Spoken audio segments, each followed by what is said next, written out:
Linares Tapia, acá por Paraná. Pues, buenas tardes a todos. Mi nombre es David Linares Tapia, soy de San Jerónimo Porinchecuaro. Y bueno, me da gusto volver a estar aquí con ustedes. En Michoacán, en esa tierra grande. ¿Qué pasaba? Pues iniciaban algunos acontecimientos que estaban sucediendo, algunos símbolos, algunas señales. Algo estaba pasando en la cosmovisión, en el mundo del pueblo purépecha. Observaban algunos acontecimientos, veían algunas cosas que no eran muy comunes. Algo estaba pasando. Observaban algunas cosas como encantamiento, algunas cosas como que se estaba la persona alucinando, cosas por el estilo, pero algo no era normal en este pueblo de Michoacán. ¿Qué pasaba? Pues que lógicamente en algunos lugares, por ejemplo, como aquí mismo, se vio la presencia de cometas. En el cielo observaban acontecimientos de cambios climáticos fuertes. En algunos casos se observaba en sueños y alguien decía: las yácatas se derrumban, las yácatas están solitos sin que haya algún acontecimiento de temblor o algo, se caen, pasan algunas lluvias muy fuertes, lluvias que de alguna manera destruyen todo. Y así observaron muchos acontecimientos celestes que no eran muy comunes. El conteo purépecha del siglo es de 52 años, se había cumplido 52 años y entonces iniciaba otro ciclo, lo que luego llamaban pues el quinto sol. Ahí veían siempre acontecimientos nuevos, algunos acontecimientos diferentes, y esos abuelos empezaban a contar lo que debería o que posiblemente debería pasar. Decían: va a llegar un hombre blanco del mar y él va a emprender su forma de vida. Aquí yo quiero que pongan atención. Muchas de las veces en las culturas antiguas se hablaba de eso, y ahí nace el concepto que posiblemente luego tornaron en la academia, de que la confusión de ese dios Quetzalcóatl. Pero contaban en base a lo que era un ciclo del pueblo purépecha. Se terminaba a los 52 años y por lo tanto algo nuevo venía.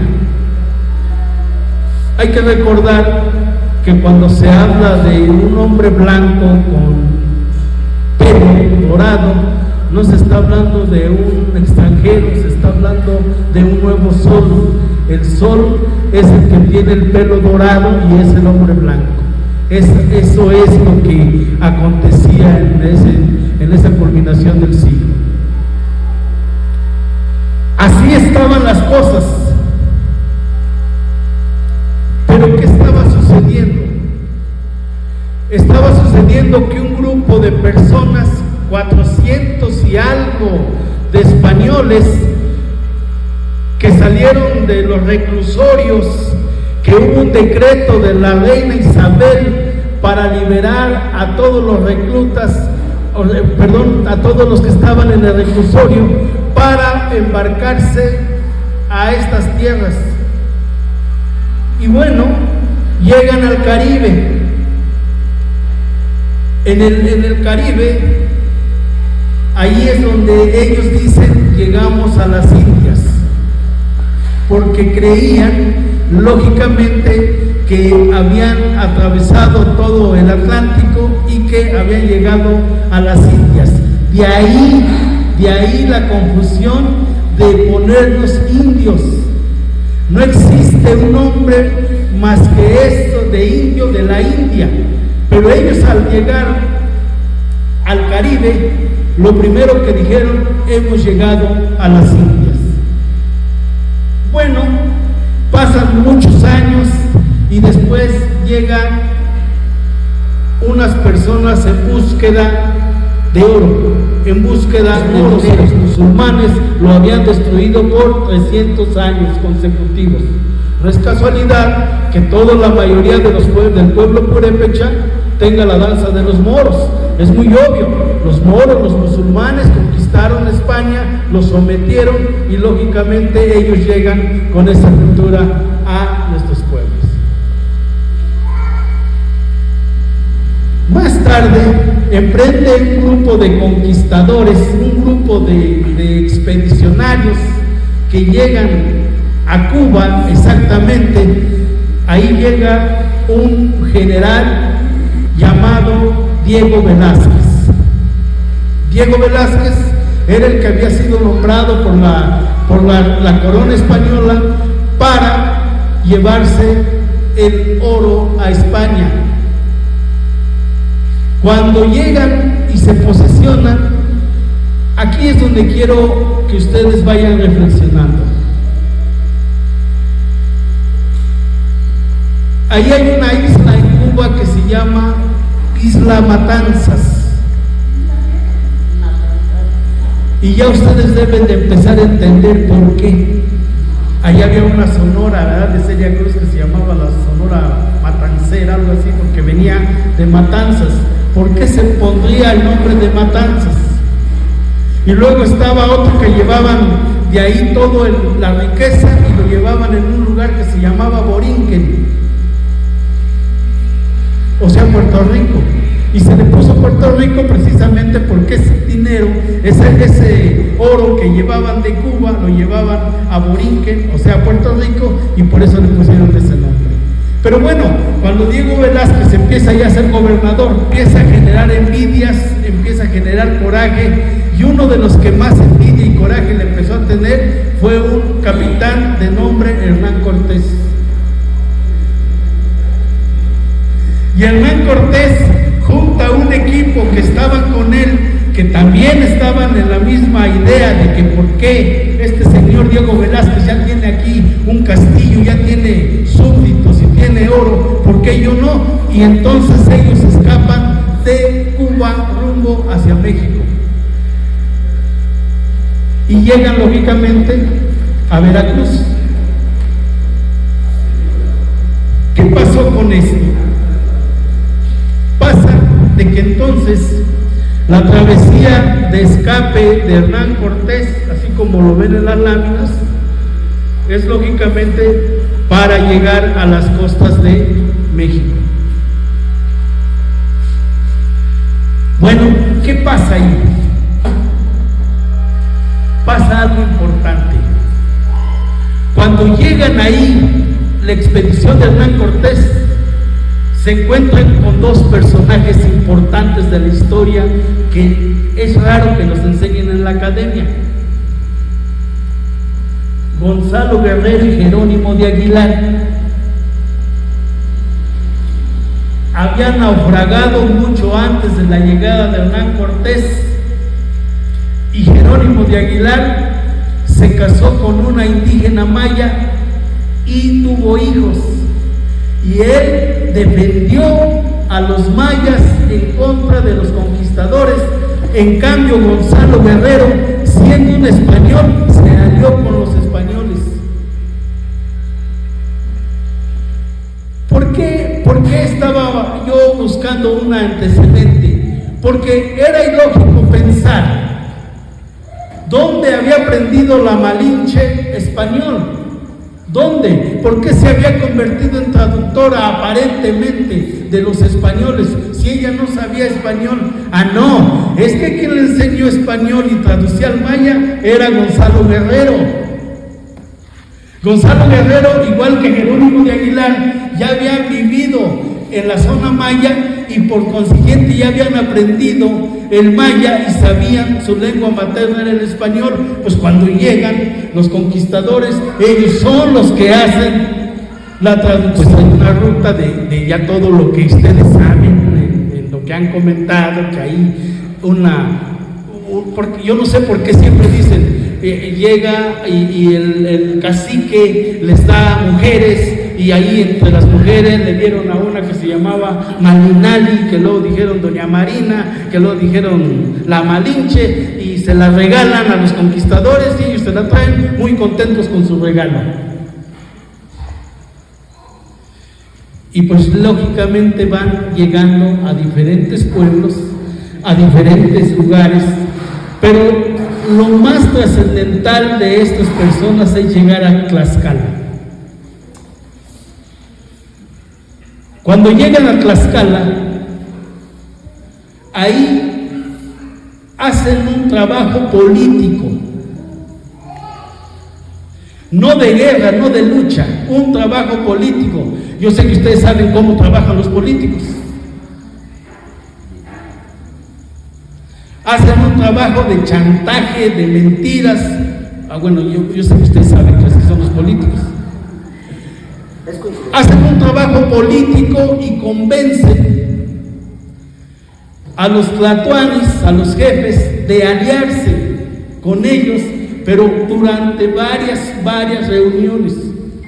Claro que la imposición de ahí empieza la matanza. Es decir, la imposición era primero masacrarlos y lógicamente de ahí generar el acuerdo político. Así pasó. Xicoténcatl, que era lógicamente el tlatoani de Tlaxcala, pues hace esa alianza con Hernán Cortés, con la finalidad de llegar a México Tenochtitlan. Había aprendido el náhuatl, que hablaba diferentes idiomas, totonaco, maya, y que bueno, se convirtió lógicamente en una traductora.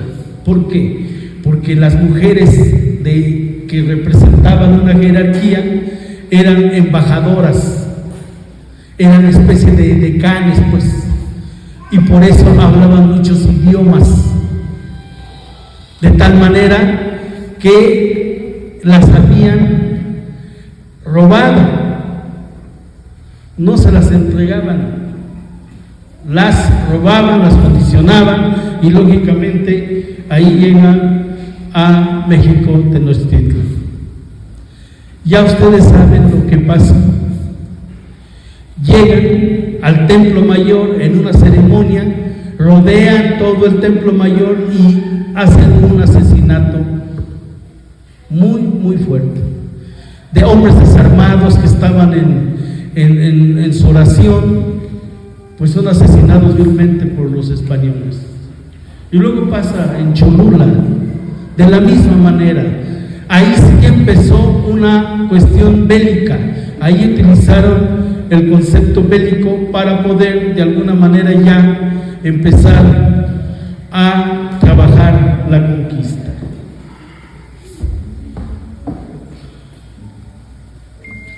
$90 días de asedio por militar. Dicen, no permitían salir ni entrar nada de Tenochtitlan, y decían las crónicas que varios cuerpos muertos tirados en los canales, en las plazas, en los templos, y decían que la gente se estaba muriendo de hambre. Yo no sé por qué, si eran caníbales, no comían la carne. Las yacatas de Xiunzan, de Sinsunza, con los Guacusacha, los hombres águila. En ese momento ya el poderío militar, social, cultural de los purépecha era inmenso, era grande, era muy fuerte el poder que se tenía del pueblo purépecha, que ya ustedes saben que las incursiones de los mexicas nunca pudieron penetrar al pueblo michoacano. Imagínense, el pueblo purépecha, si ustedes van a Guerrero, allá van a encontrar purechucho, cirándaro, nombres en puré, porque el pueblo purépecha gobernaba parte del estado de Guerrero. Y luego se van a Querétaro y dicen Querétaro, Querétaro era parte de Michoacán. Y luego se van a Guanajuato y dicen Guanajuato, era parte de Michoacán y parte de Jalisco total y del Estado de México. Imagínense el poder territorial que se tenía. Era una enorme extensión de tierra que tenía el pueblo. Pues entonces, según la relación de Michoacán, en esa lámina que están viendo, ahí es cuando llegan aztecas o mexicas a pedirle ayuda a Zuangua. Zuangua o Xihuangua era el gobernador de Michoacán en ese tiempo. Estamos hablando de 1521, 1522. En ese tiempo era gobernador del pueblo purépecha, Zuangua. Y entonces llegan una expedición de los mexicas, llegan a Tajimaroa. Tajimaroa es Ciudad Hidalgo ahorita, allá estaba la frontera de los purépecha y quien cuidaba esa frontera se llaman los pirindas. Pirin es los que están cerca de nosotros, por eso ellos eran los pirindas. Ellos eran la fortaleza, la aduana pues del pueblo purépecha para los aztecas y para los purépecha. Ellos eran los que defendían la línea divisoria. Pues ahí llegan esta excursión de los mexicas y le piden permiso y le dicen que quieren ver al Calzonsi, a Zuangua, porque quieren hacerle un comentario. Los dejan pasar desde allá, desde Tajimaroa, y los llevan a Sinsunzan y ahí se entrevistan con Zuangua. Le dan artefactos que traían los españoles y les dice que su Tlatoani pide por favor que los apoyen porque están destruyendo la ciudad. Esa desconfianza que se tenía entre el pueblo purépecha con los mexicas hace porque pensaban efectivamente que los estaban engañando.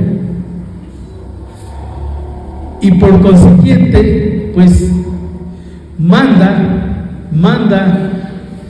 Zuangua a don Pedro Patzé y luego a don Pedro Cuineránari, le dicen pues en el libro Cuinerangari, a don Pedro Cuinerangari lo manda Zuangua a que vaya a Tajimaroa a ver si es cierto lo que están comentando los mexicas. Y ahí don Pedro Cuinerangari exactamente se entrevista con Cristóbal de Olid ahí en Tajimaroa, y ahí es donde le da a conocer que quiere ver al Calzonsi. Pero ¿qué se encontró don Pedro Cuineránari ahí? Una destrucción total de todo lo que era Tajimaroa.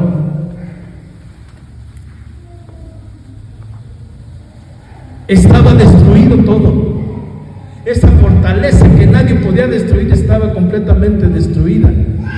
Pero además, Cristóbal de Olid detiene a don Pedro Cuineránari. Y para su liberación, lógicamente pide que le den permiso de meterse a Michoacán, o sea,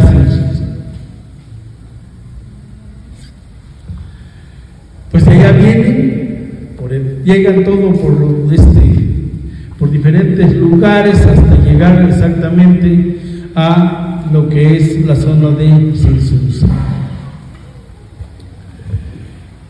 En esa lámina de la relación de Michoacán se ve efectivamente cómo van llegando los españoles ahí, que es Cristóbal de Olid, y ahí hay algo importante que les quiero comentar. En la lámina de la relación de Michoacán maneja que el Calzonsi junto con los sacerdotes tenían tanto pavor y tanto miedo que decidieron irse a ahogar a la laguna. Y que dijeron, esto nos va a pasar lo que está pasando en México, mejor vamos a ahogarnos y así no pasará nada. La crónica dice, según dice don Pedro Cuineránari, de que el Calzonsi le dio tanto miedo que se fue mejor a esconder a uno más, que era primo hermano del Calzonsi, y decían que él le quería quitar el poder, por eso es que se dividió el pueblo purépecha de Cristóbal de Olid. Pero hay algo importante, perdón, es Tanganzuan. Les voy a decir por qué. Cuando Zuangua llegan los primeros mexicas a pedirle, apoyo a Zuangua, Zuangua es contagiado por viruela y muere.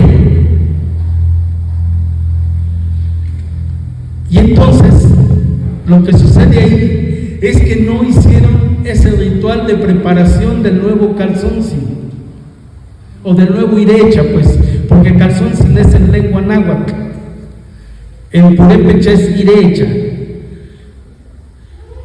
No pudieron hacer la preparación por la muerte repentina de Zuangua y lógicamente se va al consejo y proponen que sea Tanganzuan el nuevo calzoncillo, el nuevo irecha. Tanganzuan era muy joven, les he comentado yo alguna vez. Por eso Tanganzuan no quería, le decía al Pentámuti: no señor, mejor que sea mi primo Timas, él tiene más experiencia, yo no puedo ser gobernante. No quería. Y lo ponen porque efectivamente así eran las leyes purépecha. Y bueno, Tanganzuan toma el poder y lógicamente se entrevista ahí con Cristóbal. ¿De dónde son ustedes? De donde ustedes vienen no hay nada que comer. ¿Qué les han hecho los mexicanos que ustedes los han tratado así? Nosotros y los mexicanos nunca hemos tenido buena relación, pero me duele mucho lo que les está pasando. Y agarra la lanza y lo clava y dice: sepa usted que mis armas nunca han sido vencidas y yo no lo voy a permitir. Después vamos a ver cómo los cronistas dicen: no.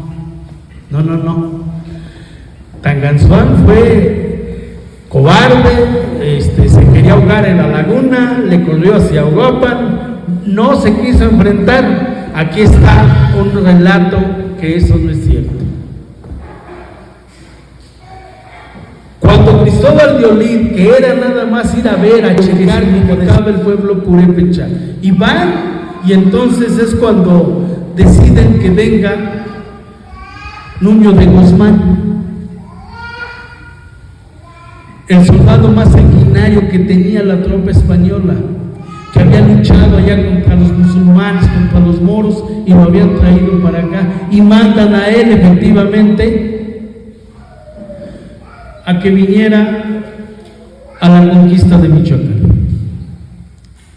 Cuando observan esta imagen, les decían Tucupachá, dicen los cronistas o dicen los traductores que Tucupachá es Dios.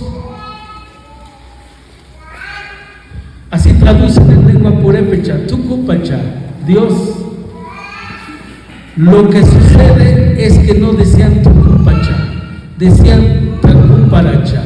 Y Tacuparacha significa el que ve encima de algo, el que ve encima del caballo.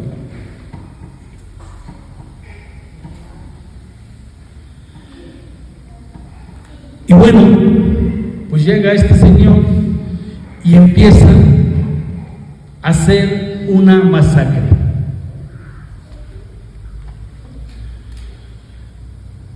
Otra vez contradicen las crónicas.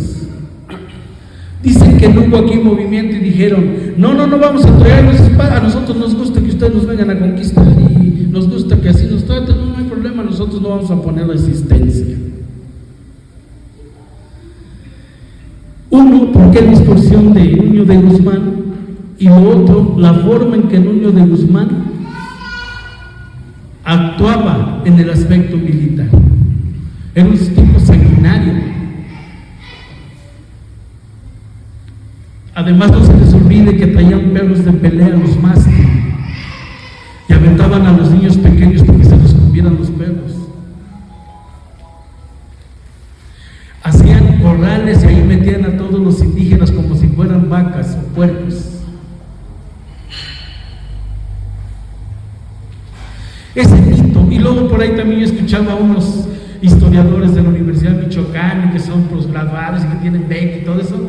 Yo escuchaba que decían: es que nos trajeron algo bueno. Y ahí hay muchos indigenistas que así hablan como si fuera Tanashua o Tanganzuan, como le dicen.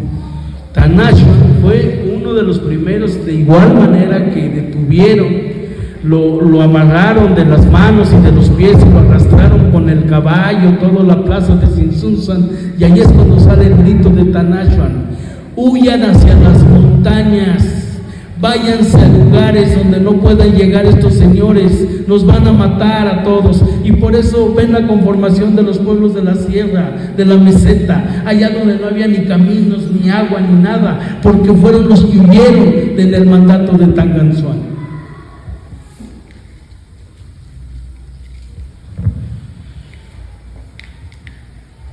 Claro que hubo oposición, hubo rebeliones. Eso no es cierto de que nos entregamos en santa paz para conservar lo que teníamos. ¿Dónde? ¿Dónde está lo que teníamos? Fue un enfrentamiento. Había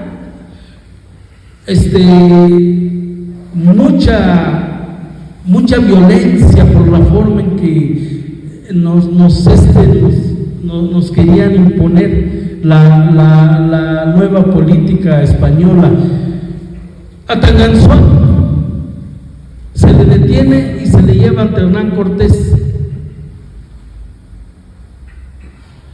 Ahí dicen los académicos de que ahí le enseñaron a Cuitlagua y a Cuauhtémoc cuando les estaban quemando los pies, y que ahí le dio mucho miedo a Tanganzuan, y inmediatamente se vino y dijo: ¿saben qué? No le vamos a entrar, no vamos a pelear, estos allá le están quemando los pies, y además dicen que nosotros vamos a seguir siendo señores, vamos a tener privilegios, nos van a seguir respetando. Por eso le hicieron la casa a don Antonio Huitzimengari y no va a pasar nada. Estamos hablando del 17 de julio de 1521, 1522 hasta 1530, en febrero es cuando asesinan a Tanganzuan, el 14 de febrero.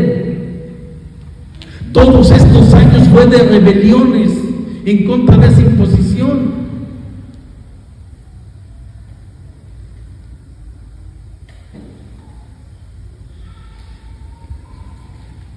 Vamos a retroceder un poquito al principio. Esto fue esencial. Cuando Diego Velázquez ve que Hernán Cortés se viene hacia México, ¿se acuerdan de eso que les comenté? ¿Se acuerdan? ¿Sí se acuerdan o no? Bueno, ahí Hernán Cortés denuncia, Diego Velázquez denuncia a Hernán Cortés ante la corona y le dice: ¿sabes qué? Se acaba de salir de las leyes y se va a otro país a conquistarlo. Eso estaba penado, no se permitía hacer eso. Y Hernán Cortés entonces escribe esa carta de relación a la reina justificando esto. Miren, dice: porque las causas que legitimaban las guerras imperiales, dada la superioridad de los españoles, eran los siguientes: los indios eran menos cultos y civilizados que los españoles, así como los príncipes nativos lo eran respecto de los españoles, por lo que eran incapaces para gobernarse, lo cual autorizaba a los conquistadores someterlos. Y luego otra justificación: los indios americanos cometían pecados contra natura, sacrificios humanos, antropofagia, y esa razón era suficiente para someterlos mediante la guerra. Otra justificación: las autoridades cometían sacrificios humanos que recaían sobre los cuerpos de inocentes, por lo que justificaban el castigo de los verdugos a través de la guerra. Los cristianos tenían la obligación de predicar el evangelio, incluso a través de la fuerza, si no era posible, a través de otros medios. Eso fue la justificación de Hernán Cortés.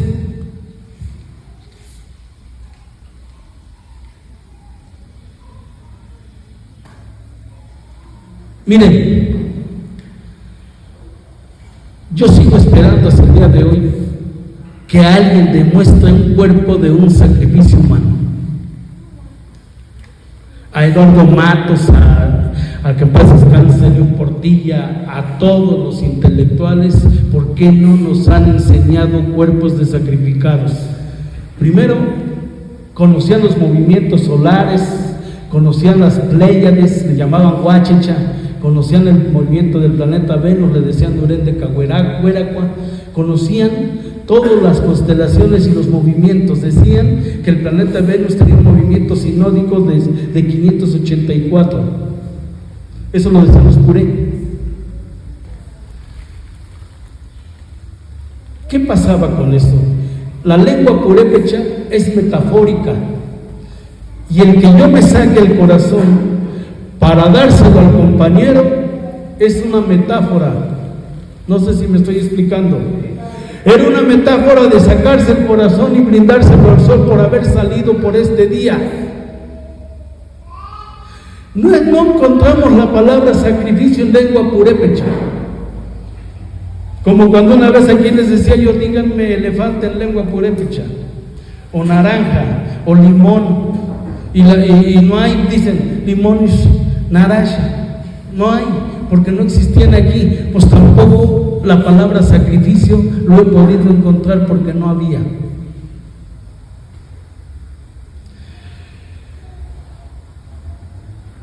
Cuando llegan y ven una olla con una osamenta, dicen, son caníbales, se quedaron los puros huesos, acaban de cocinar a este señor y mira, ya le comieron la carne, sí son caníbales.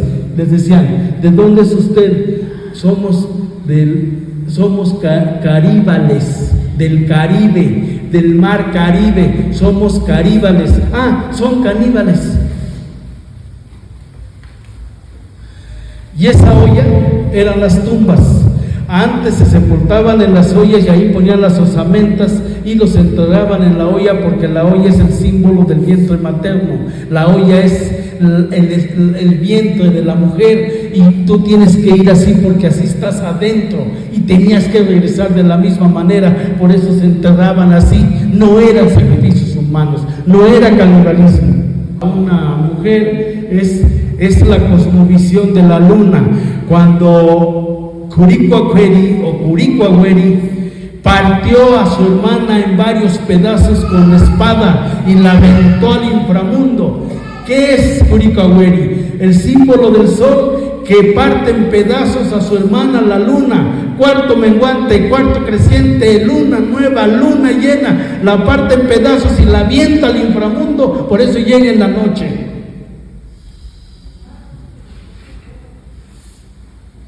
Era metafórico todo.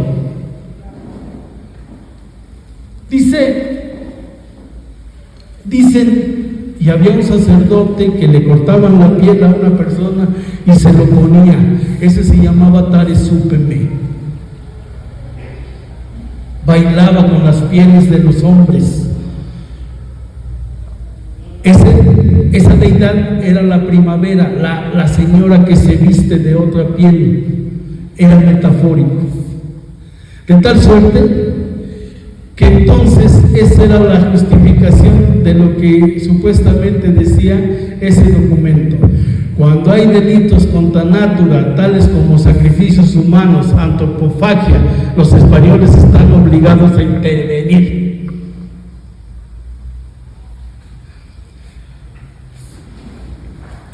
Oye, ¿usted vio un sacrificio humano? No, a mí me contaron que allá en el Hongarico hacían uno. Ustedes saben que la mayoría de documentos están escritos por españoles que nunca vinieron a México. Los escribieron desde allá, desde España.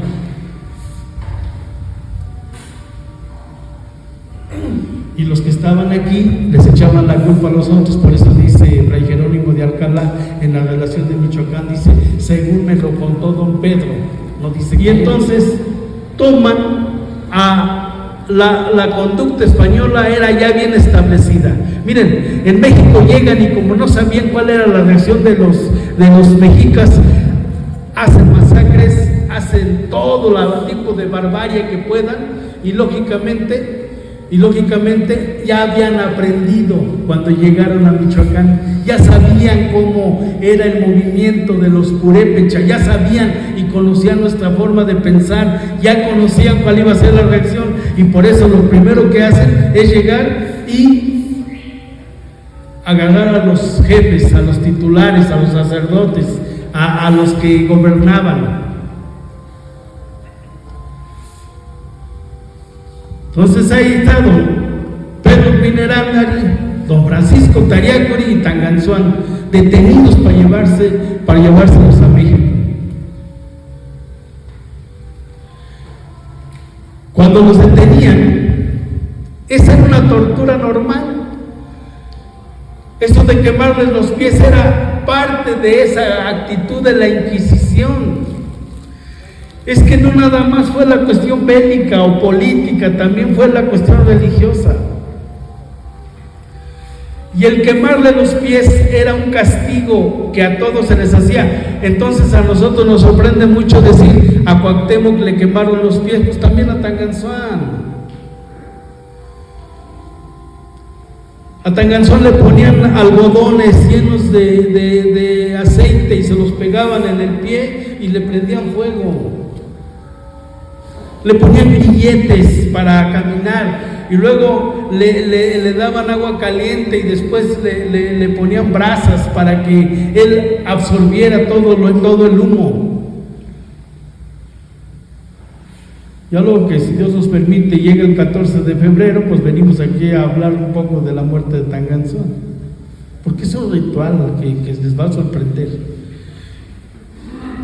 Lo torturaban, pues él ya no tenía conciencia de lo que estaba pasando y luego lo revivían para volverlo a torturar.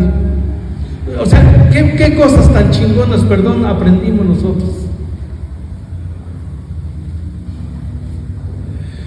Y pues de ahí lo llevan a Conguripo. Ya ahí no soportó más Tanganzuán y ahí fue donde lo asesinaron, ahí fue donde lo quemaron. En Conguripo, ahí le prenden fuego porque ya no podía caminar. Se llama Conguripo porque ahí se junta el río Lerma con el río Angulo y dice Conguripo, que se juntan los dos ríos y por eso se llama Conguripo. Ahí lo deciden quemarlo y cuando está en cenizas, pues sus fieles, sus amigos quieren recoger las cenizas y ellos lo que hacen es aventarlo al lago al río para que supuestamente no le rindieran culto. Ellos alcanzan a recoger algunas cenizas y los entierran en Pátzcuaro. Ya voy a terminar, no se desesperen.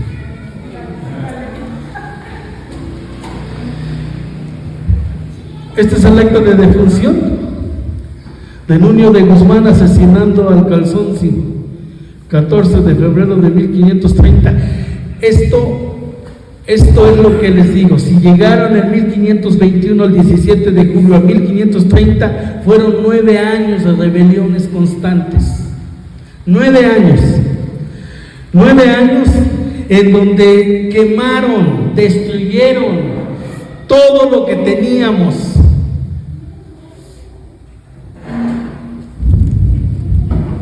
¿Dónde están las yácatas? ¿Dónde están las pirámides? ¿Dónde están nuestros libros? ¿Dónde está nuestra pintura? ¿Dónde está todo lo que de alguna manera se había construido? Y luego igual las epidemias.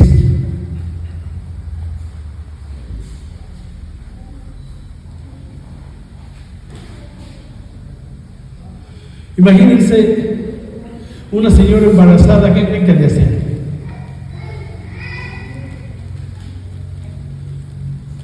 Le picaban con una lanza el vientre para que no naciera el niño, para matarlo.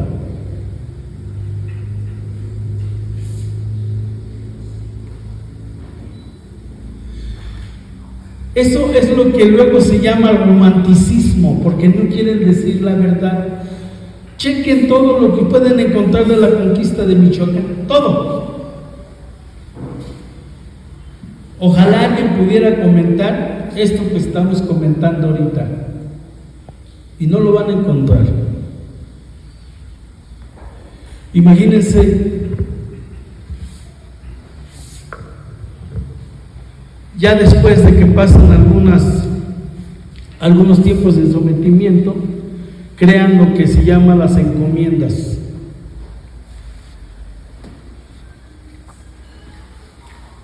Las encomiendas era un territorio lleno de indígenas con todos los pueblos. Por ejemplo, una encomienda era el de Juan Infante, que tenía posesionando todos los pueblos de la laguna, con Naranja, con Manja, Tarejero, todos esos pueblos eran de él, de Juan Infante. Él era encomendero. Y de ahí ponían a trabajar efectivamente todo lo que está construido, y lo que ustedes ven, lo hicieron nuestros antepasados. Esa maravilla que vemos y decimos, wow, qué calzada, qué acueducto, pues sí, todo lo hicieron nuestros antepasados. De alguna manera la encomienda era trabajar de 14, 15, 16 horas al día. Ahí nos pusieron los nombres, ahí nos pusieron los apellidos. Cualquiera que era varón le ponían José, y todo el que era mujer, María. Y luego decían, en la encomienda de Hernán, ustedes se van a apellidar Hernández.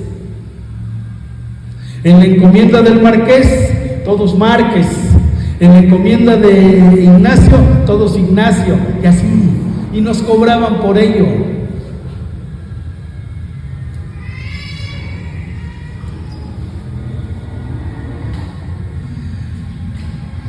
Ven la imagen del sometimiento. Y luego, cuando empezaron, fíjense que cometieron una imprudencia, cuando empezaron a ver que estaban acabando a los indígenas, ya no había a quién poner a trabajar, y empezaron a traer del Caribe a los negros, de África. Empiezan a traer de África a los negros y los dejan en el Caribe, y luego algunos los traen para acá, porque ya habían asesinado a millones de indígenas. En Michoacán tenemos igual minas, igual encomiendas, todo lo que se trabajó, la quema de libros, de ídolos, todo estaba completamente destruido. Si saben ustedes que algunos son ganaderos, saben que le ponen el fierro a los animales para reconocerlos, así se les ponía a los indígenas en la frente. Pues cuando se vio todo ese acontecimiento de masacre, de asesinato, pues la gente empieza a huir. En ese mandato de Tanganzuán que decía, huyan hacia las montañas, ellos, o sea, no se les hace extraño que dijeran, oye, allá en Comachuén, aquí no hay ni camino ni agua. Ahorita sí, pero imagínense, la mayoría de territorio purépecha de la sierra no tienen agua. ¿Cómo fueron a vivir allá? ¿Es inexplicable? Sí, es explicable, porque se fueron huyendo de lo que estaba pasando en toda esta zona del lago.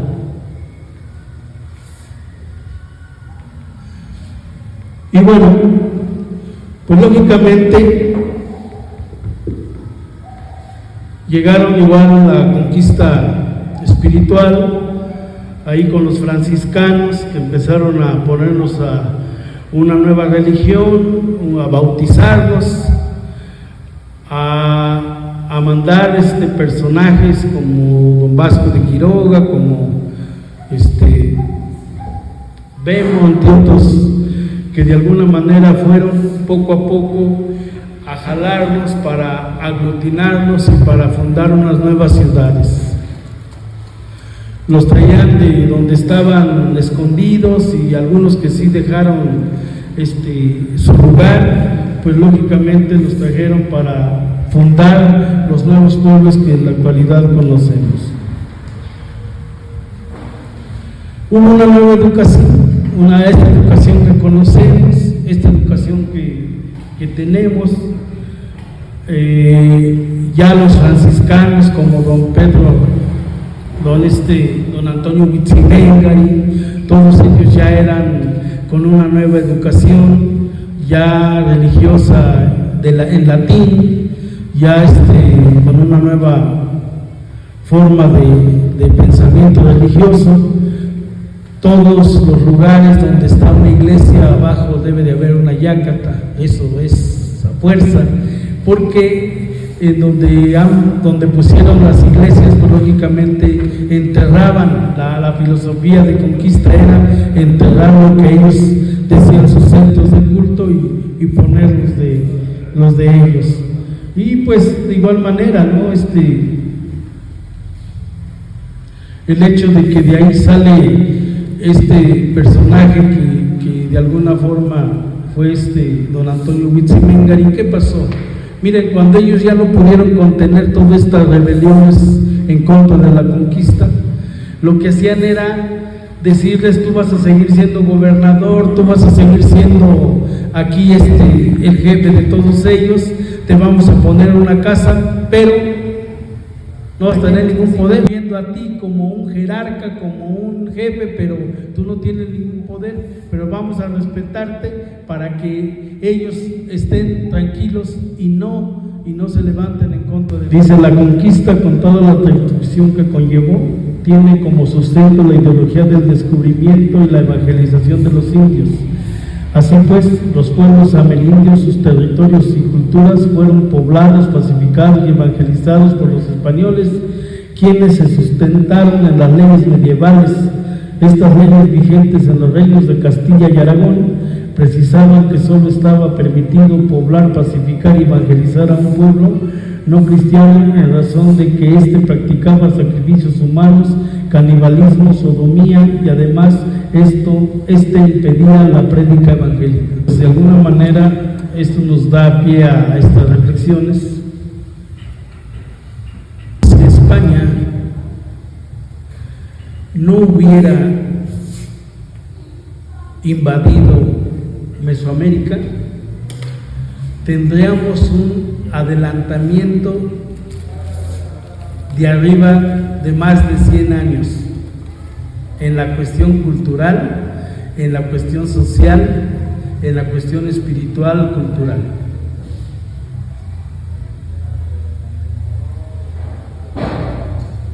Es decir,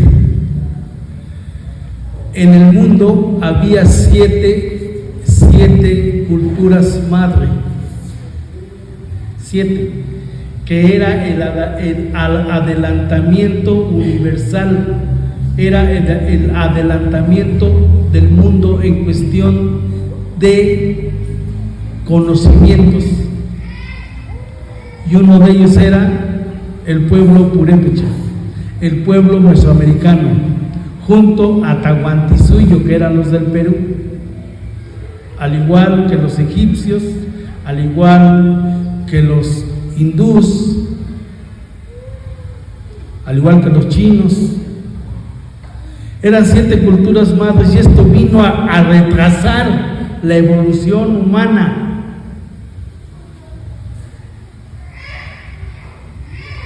Perdimos todos. Por eso termino con una frase. Cuando estaban ellos derrumbando todos las yácatas, uno de los purépechas le grita: derrúmbenlos, destruyanlos.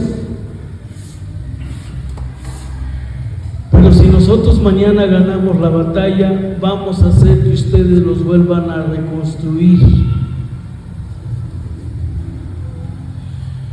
Pero si perdemos la batalla, también ustedes mismos nos van a volver a reconstruir. Muchas gracias.